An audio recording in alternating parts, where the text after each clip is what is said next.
Guys, welcome back to another episode of Road Burnin, your least favorite F1 podcast. We're doing a Vegas recap. We are all hungover from a very late night on the strip, watching F1 from the escalators because fuck the FIA, fuck F1. We're not paying for that shit, man. But I want to talk about something. There's a lot of you guys watching our videos, talking shit, maybe not talking shit, but you're not subscribed and you're not liking the videos. You need to subscribe and like the videos. Bang the subscribe button. Yes. Bang it. All right, let's talk about Vegas. Max Verstappen did not deserve the championship. Good for him, man. Good Honestly, for like Verstappen. I don't have a lot of love for that whole team, but good for him. Well, I don't hate the drivers. I hate the team. I hate everybody in the team, actually. I hate them so much to the point where I would say I hate them a lot. Beautiful take, Sam. Well, honestly, the biggest thing I thought of last night when the race finished was it's kind of crazy to believe it's been 4 seasons since Jackson's fateful 2021 year. Yeah, that sucks. Yeah. I hate that for you, dude. I mean, technically, honestly, does he really deserve the 4 championships in a row? Because the first one should be vacated, so he should technically be at 3. I agree. A 3-peat is not as good as a 4-peat. Yeah. Next Max year's the Verstappen. 4-peat for Max. Lewis Hamilton is an 8-time world champ. Max Verstappen is a 3-time world champ. Done. They even said that last night in Vegas. Simple as that. Homeboys hopped on, the announcers were like, yeah, that fateful 2021 day. A lot of you still remember that day. And every time I asked the fans, they all raised their hands saying that it was very controversial and they hated it. And I go, oh, that's weird. I wonder why. Because it was just cheating. But either way, Cheated. we're beating a dead horse here. A couple things from the week that I wanted to go back to, and we will talk more about this for sure. Mercedes absolutely just cashing in on bets that they did not, the free money they didn't even know they existed. It's like it's like you find $200 in free play in your account. And you're like, damn, it's a good day to be a degenerate gambler. I think Mercedes stumbled upon some speed and was like, it's a good day to be a race car team. Exactly. And they said, you know what, we're gonna floor it, and it worked. Another one that I wrote down very early on in the week was Checo folding early in his qualifying. I don't know what happened. I saw there's an article saying that Red Bull shareholders will decide on his future after Abu Dhabi. So we knew that was coming. It's just kind of funny to see a headline about that. I love how him and Lawson just go at it every week. Dude, it's like That brings me joy every week. hate each other, man. Lawson will just, if Verstappen's behind him, Lawson just goes like, a little over, let him go by, no biggie. But if Checo's behind him, he's like, nuh-uh, fuck you, dude. Yeah, it gets intense. It does. What do we think was like what was the best part of the race for you guys? What was the most entertaining part? I'd have to say Lewis. Dude, he was money. He was so fast. He was going so hard to try to catch George. And honest to God, I mean, if the graining on that track was insane. Yeah. Well, that's what Those happens. guys were making 13 it was laps windy, it was on cold. mediums, Yeah. like wild. Yeah. Yeah, But I thought that was like prime Lewis racing right there. That was money. I would agree. absolute killer. Yeah, which was crazy to think of because there were so many tweets and comments that have been on right after qualifying saying he was washed. Yeah. Because he messed up his last lap. I So it was love- great to see him put the haters in. I love when they their make place. them ride in the podium, like when they ride to the podium in the Rolls Royce, and you have Carlos who's getting replaced by Lewis in the car, and George, and Lewis was trying to catch George, and Lewis was replacing Carlos. I swear it's like 3 dudes that wanted to kill each other. Probably. It's fucking great. And I think they always talk about how the F1 paddock is so tight between all the teams. Oh, yeah. So it's just like a little bit of an awkward Oh, situation. it's always But, awkward. I mean, Sergio, ultimately finished 10th. Not horrible from where he started from, No. but I mean, really, this race was kind of one of those ones where it was really like the top teams. You can just, the gap. It's weird. It's 4 teams right now that are hyper competitive, and then you drop off, and like the rest of the teams are like Strolls. yeah.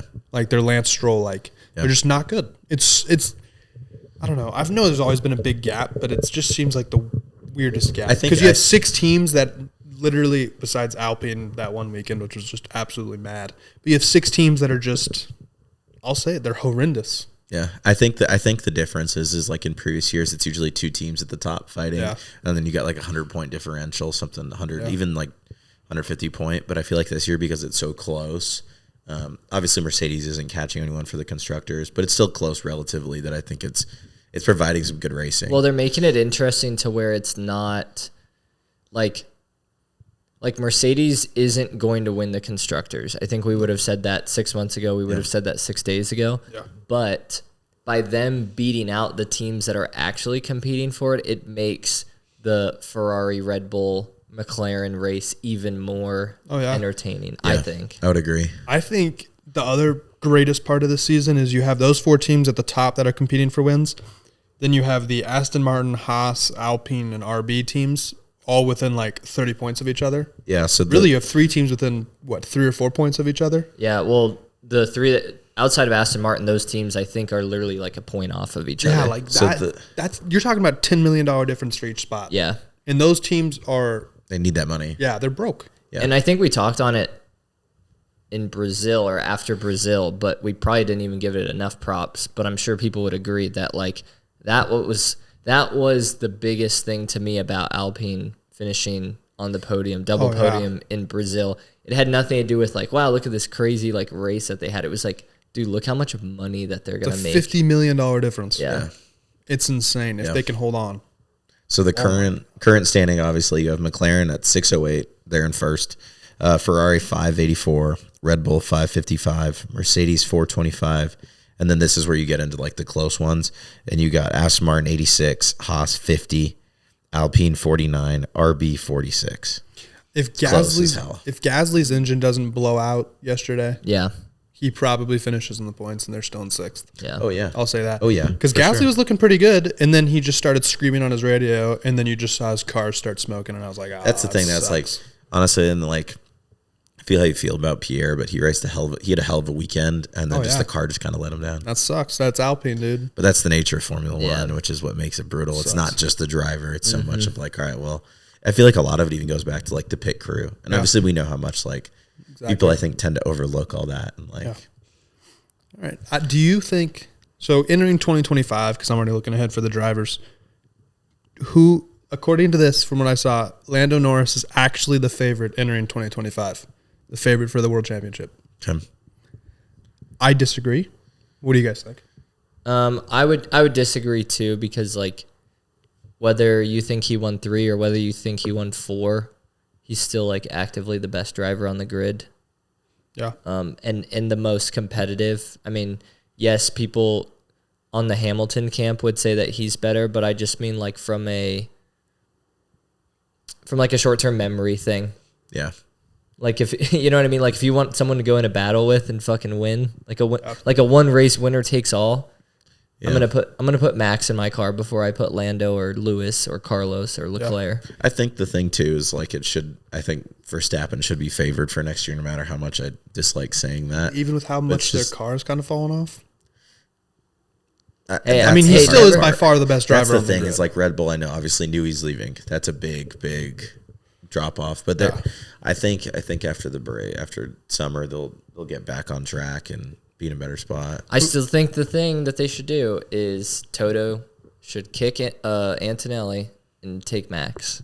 That'd be awesome. I think if that happens, I just don't think. I think a Max George lineup wins the constructors next year. Who do you think is going to be the 2025 driver champ?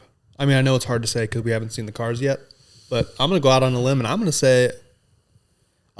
say Charles or Lewis. That's my opinion. I'm not going to pick between the two because I'd prefer Lewis, but I think Charles is the better driver currently. I would agree. In this point of their careers. Yeah. But I think it's going to be. I think you're going to see Ferrari domination next year, and by domination I mean they'll win 8 of the 24 races. Red Bull win 5, Mercedes will win 5, McLaren might win like 6, something like that. Yeah. You're going to have 4 teams next year competing for every single win. It's going to be absolutely insane.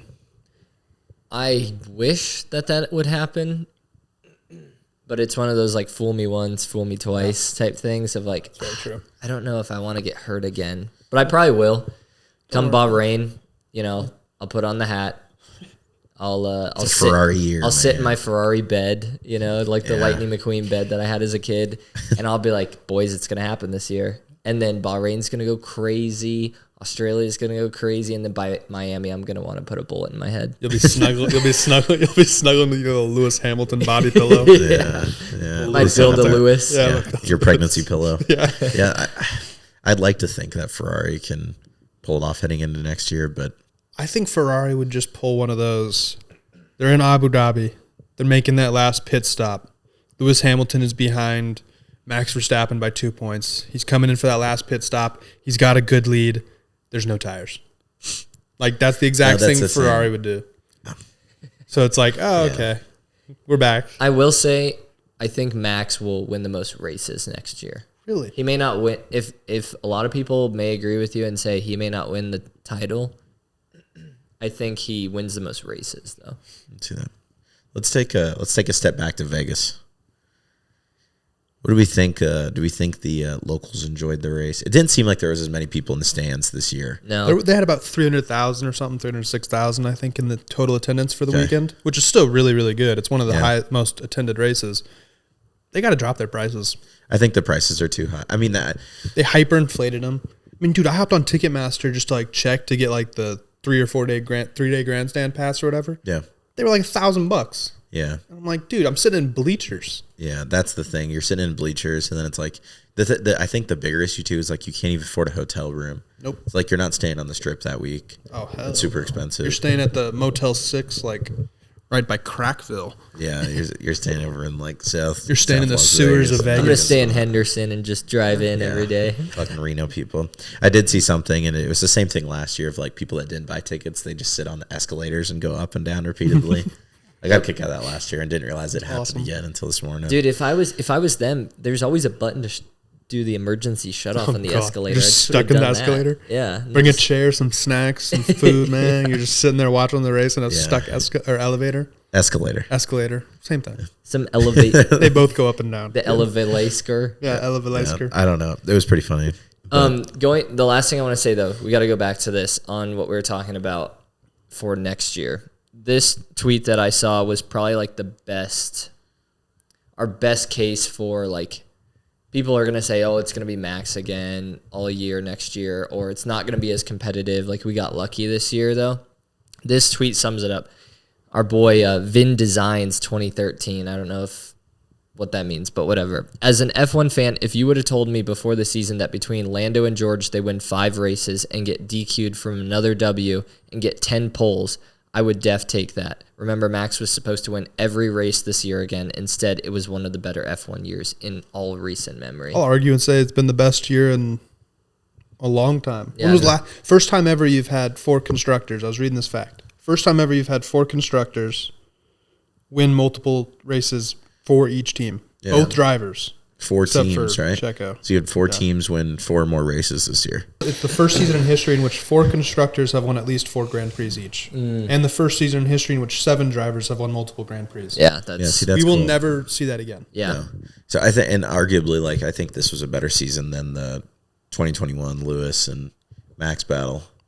It's just more like, I agree. obviously, it's cool. It came down to the last race for the constructors and for the drivers' championship in 2021 Abu Dhabi, but I think in the grand scheme of things, I think this year's more competitive, and I think it's a better year. This isn't going to be a stats pod, but I want to blurb one more off. This one is about Lando. He's the 21st driver to achieve 100 races scoring points, and he did it in 126 race starts. That's crazy. People That's crazy. rip on him for not being a good driver, yet they refuse to admit that he is. He's a top 4 driver on the grid. You think it's just because he bottles the starts? Yeah, And that's fine. Like That comes with experience. Yeah, you can. I think that's it exactly. Like I remember watching some highlights of Max Verstappen when he first came up, and I know he won one of his races when he was really young. But there's also been times where dude's winning a race and he'll crash. Yeah, it's just Like he'll crash trying to overtake somebody, or Esteban Ocon will crash into him, which was fucking hilarious. I love that. That's still my favorite that shit memory. always happens. But it's like it takes time to become good at the top. or just deadly. yeah, and consistent. I think I think we could all agree Lando is a great driver and he potentially is a world champion. Oh, yeah. Like Oh, all 1000%. this crap. Like he doesn't. We love seeing all the hate on him and we don't agree with it, but anybody that watches half the races in a year would definitely see through the fact that Lando's not a killer. He does not have that menace mentality. Like, he may be trying to, but he just doesn't have the experience to be a complete menace. He backs out when he has a good line. Mm-hmm. You see it. You've seen it like 3 or 4 times this season where he'll have a good line, won't go for it. Yeah. Or he does have, or he's in the lead even, but he backs out. Do you And think I think it's that's just because he doesn't want to damage the car. You think it's that, or you think it's a strategy thing of McLaren's like race a little safer? We're playing the long game here. It could be, but if I'm McLaren, I'd be like, dude. It's just not it's not the Sennas and the Lewis's and Max's and Schumachers. It's just not that Vettel. Aggressive. Early Vettel.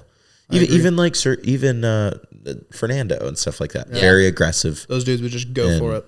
Which you kind of have to. They should. It's F1, dude. Yeah. Go to win. Yeah, and I think I don't want to give him too much of the benefit of the doubt. We're not going to go in the weeds. But I think part of it is this year McLaren almost surprised themselves early on after Miami, and kind of like through the middle of the summer, they almost surprised themselves.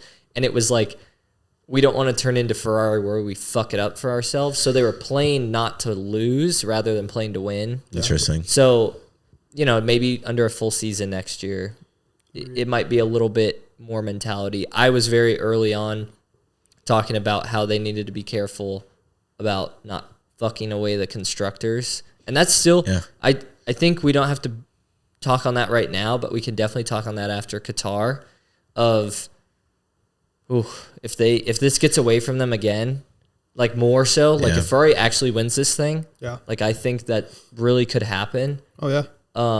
We need to have a serious conversation come December 9th after Abu Dhabi. Do you think, and that brings me to a good question, do you think, with the way they performed in Vegas, do you think McLaren's getting really nervous heading into the next 2 races? Oh, yeah. Their cheeks are chapped for because sure. Because I don't think they're clenching. I don't think you're going to see Mercedes perform at the level they did this week. No. In Qatar, whatever. There's just no way. No. And I think It's if you look different at track. it, Ferrari was by far the second best team last night. Yeah. Not even close. I think that's the scary part for Red Bull, because people keep talking about, hey, Red Bull's not out of this yet. But if Checo doesn't qualify well in the next 2 races, it's over. Yeah, they're done, so. It's 100% up to Checo and how he qualifies, if they even stand a chance. I think it's a 2-team race. I think so, too. I'm a little worried for McLaren. I mean, you're talking 22 points right now, 22-point differential. That's 1 race. Yeah. Yeah. It's 1 race and it's 1 mess up. All it takes is Lando to DNF and Piastri to get 7th, and it's a 1-2 for Ferrari, and they're winning.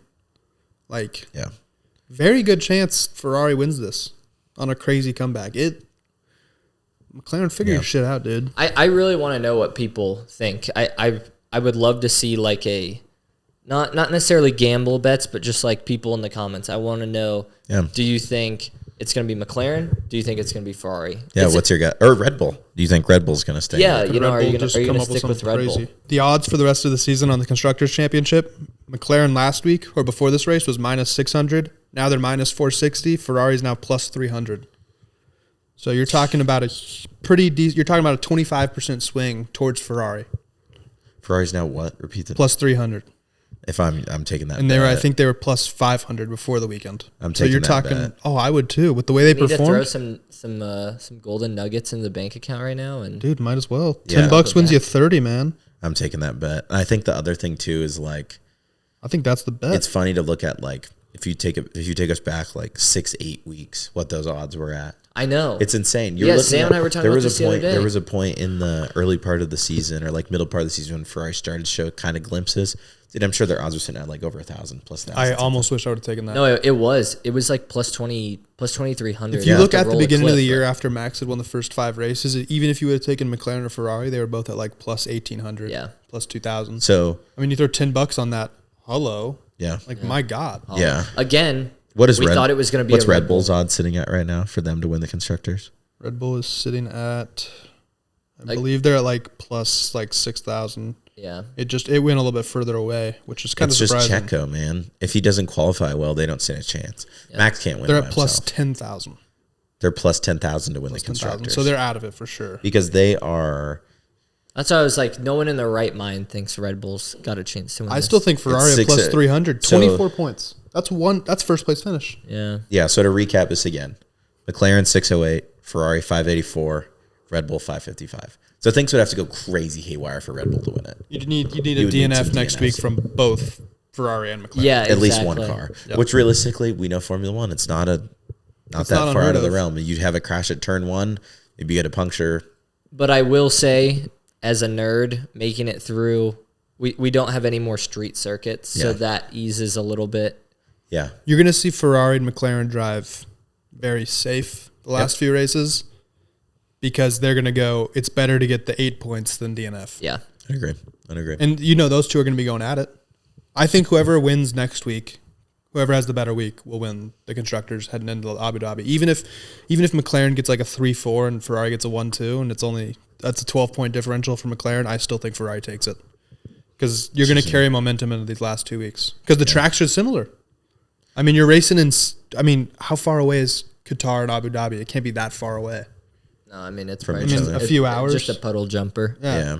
But like, I don't want track- to sound like an idiot. But yeah, track wise though, they're pretty similar. Yeah, but the conditions will be very similar. Yeah. So it's like They're you're all talking night about races. exactly. You're talking about very similar tracks, very similar conditions. You're probably going to have whoever performs well next week will perform well the week after. Yeah, and I think a big thing in sports, obviously, as we've known our entire lives, is just momentum. Yep. Like Ferrari has the momentum on their side for right now. sure. McLaren's on their back foot. We'll see if McLaren can wake up. I think But, driver confidence is huge. Yeah, That'll determine the whole thing. And I think you see Carlos right now is just fucking balling. Carlos is looking good. Charles was pissed last night, understandably so, but Is what it is. The golden boy gets pissed, man. That's why he's the true. golden boy. That's true. All right? Okay, last two questions, then let's wrap this, John. Do you think Abu Dhabi should be the final race of the season, or do you think it should be a different track? If so, which track? We talked about this last night when we were watching the race, Matthew and I did, and I think I think it's cool to finish at the night race. I think that's cool. That's a must, in my opinion. I think that's a agree. must. I think it's a good way to finish it. I think it's like the Super Bowl, like things like that. Like You're not having the Super Bowl at 7 you're not a.m. having the NBA finals during on a Saturday afternoon. You're not Yeah. having the NCAA championship. It's a nighttime thing. That's fine. So then we're obviously limited then on which tracks it could be. If it's up to me, I think it would be cool to see something. I mean, it may sound cheesy, and just because we're American, it could be kind of cool for them to finish in Vegas. it'd be pretty gnarly. I actually think it'd be pretty awesome for them to finish in like Singapore, Singapore would be just because I amazing, love too. that track. I love Singapore. It's one of my favorites. With your Vegas thing, it would make Vegas a little bit more attractive, what we I were agree. talking about, for people to go. Yep. If they're like, well, we don't want to drop the price because we just dumped a gazillion dollars into this fucking place, Very true. but we can't get the numbers that we want. Maybe make it the last. I don't know. It is. That's where it's hard to separate the line of this is an entertainment product and this is a serious sport. It's hard too from the standpoint of like, does Vegas really allow the best racing out of most of the tracks? Probably not. Now, I think if you're looking at that last stretch of tracks, and if you had to give a competitive track that the drivers would enjoy, I'm thinking maybe Brazil. Yeah. Brazil's a great track. There's a decent amount of overtakes. It's a fun race, but it's during the day. So it's that argument then, is it an entertainment thing or is it a sports thing? Exactly. And let's it's be hard- real, they lean towards entertainment right now. Yep. In the Formula One world. Yeah, and then you have to worry about weather. Yeah. Yep. That's Brazil, Yeah, you're gonna have Brazil rain. notorious. This Look time at this of year. year. The one thing I will give to Vegas about it possibly being the last race is that even the drivers said like the last few days that it felt good. Like they like the track. The conditions are pretty solid. Yeah. I know it's cold, but that's just how it's going to be for the next few years. But they liked it. Yeah. Well, it's That's always always gonna good be to like have. that. Well, and I actually thought the racing was pretty solid. No, the racing was solid. You had those bottom 5 or 6 teams just punching each other in the face, going at it, and then you had those top 4 teams besides George just punching each other in the face, going at it. K-Mag and Liam Lawson were in battles all night long. Dude, it was awesome. I mean, you saw 3 cars going into certain turns last night. Yeah, you that don't was see crazy. very often. You will never see a better battle for 14th No. between Liam Lawson and Kevin Magnussen. Well, you will. was It would be wonderful. Lance Stroll versus someone else, and then Lance Stroll would either crash into them or crash DNF into the them. wall. It would be when Fernando Alonso retires and Lawrence comes in. We'll see the greatest battle of all time between Lawrence and Father Lance and Stroll son. on the track, 2028. Call it. 2 All right. DNFs before the race even starts. Look Just horrible. We'll try and get the odds for that. It's going to be plus 14 million. Yeah. I love it. Never happened, but it's a fun thought experiment. Sam, you think Vegas as well, final race, or are you cool with Dhabi? Are you cool with Singapore? I think Vegas would be an awesome final race from an entertainment standpoint. So like the stuff going on around the weekend. Yeah. But pure racing wise, I would much prefer a track such as Singapore, Brazil, even conditions I know. I think Abu Dhabi doesn't produce bad races. No. And I don't hate them being the end, but it would be kind of cool to have like the entertainment capital of the world have the final race for a very entertainment focused sport. Yeah, it's a good point. I'm surprised we don't have a city like London, Paris, or New York trying to jump so on it. cool. But that's a story for a whole other time. We'll talk about that come off season. Yeah, ooh, that's scary. That's a scary thought. I'm gonna stick with Abu Dhabi. I like the track. I think you should have a race in Bangkok. The fucking hangover special. All right, last one. If you could see any team do like if you could design a cool livery for one of the teams for Vegas, what would it be? What would it kind of look like? Any team. Any team. And I'll go first if you guys need time. Good. Go for it. I really liked RB Cash App rewards special program teams. Shitbox. Yeah, shitbox. I really liked what they were kind of going for, but I was kind of thinking about, since they have the blue, they could partner with like one of the casinos. Like top of mind comes Paris and like that cool freaking like the logo that they have. You know what I mean? With like the blue neon outline and stuff like that. But like my point being, if they partnered or a team partnered with a casino and kind of like matched the livery to the colors, That would be awesome brand activation. Would be cool. Yeah. Awesome look under the lights. That would be I awesome. would like to see that. I don't know who, but yeah, I'll just say for RB, like if they did one with Caesar's Palace or something. That'd be awesome. I don't know. I think for me, I think it'd be kind of cool to have Haas be a little like slot machine like on the side he kind of just got like sevens. I think it'd just be clean, and because they're American, so go can see that. America. Yeah. But that would just fit because America's the home of the gamblers. Yeah, a bunch of degenerates. I think if you're Alpine, I think you had similar colors. I think you go with like a little Mandalay Bay aquarium That'd be theme cool. thing. Oh, That'd be dude, awesome. I didn't even I think that'd be of kind that. of cool. You don't need fish on the side of the car. Do what you want. You could. But Oscar it'd be kinda Fish. tough. Yeah. I wish kinda one of the tough. drivers would like pull up with like a roulette helmet. I don't. Yeah, I'm surprised you don't see more of that. But Yeah. Like they should, Max had a great helmet to win his title. I thought George's helmet was kind of tough yesterday as well. Yeah. Well, what was different about it? it was more blue, It was more. It seemed More like it was blue. more blue. I see. which is wild to say. That's what I'm saying, because him and Lewis, it's like, brother, look like the highlighter club over there. You know, like how could you go more blue? How could you go more neon? I think I thought Max's helmet was clean. That's what I thought. One of the best. That's cool. Because he Beautiful kind of, I mean, for good reason. He's the matador. Like he's the man. So he kind of doesn't mess with the helmet. But to see that cool blue was That was pretty clean. slick. That was cool. And then obviously Captain America on Ocon. Wasn't it Ocon? That was Gasly. Gasly. Was it Gasly? No, was it? I can't remember. One of the Eh, Alpines. One of the One of Alpines. the Alpines. One of the ship boxes. Anyways, we like that. And I was bummed that Red Bull did not run back their livery from last year. So that's to Red Bull. I wanted to get that off my kind of chest wish since we Ferrari would started. have come up with a cool livery for once. Dude, you know what? Give me Dynaco blue. Yeah, you know, So after Monza and the black, Dude. like it was kind of 50 good, 50 not. Like they kind of missed on that. You know what? It's a net positive for the year. We'll kind of clean our hands and go on to next year. Yep. So More red. all right, we will be back before Qatar. We'll have Before a Qatar. we'll have a Qatar preview. Yeah, we'll have a Qatar preview. I guess we'll see y'all in Vegas next year. Yeah. Make sure to like and subscribe. Even if you don't like us, subscription means the Bang world. that subscribe button. Bang Bang the the subscribe button. Like it, bitch. And obviously, congrats to Max Verstappen. Yes. Congrats to Max Verstappen, you bastard, on a 3-time world champion. Coming from the bottom, now stepping on it next. I've been working, I've been grinding. I need all of my respect. Getting dollars, yen, euros. Now really cashing checks. Mezzanine is on the deck. Mezzanine is on the deck.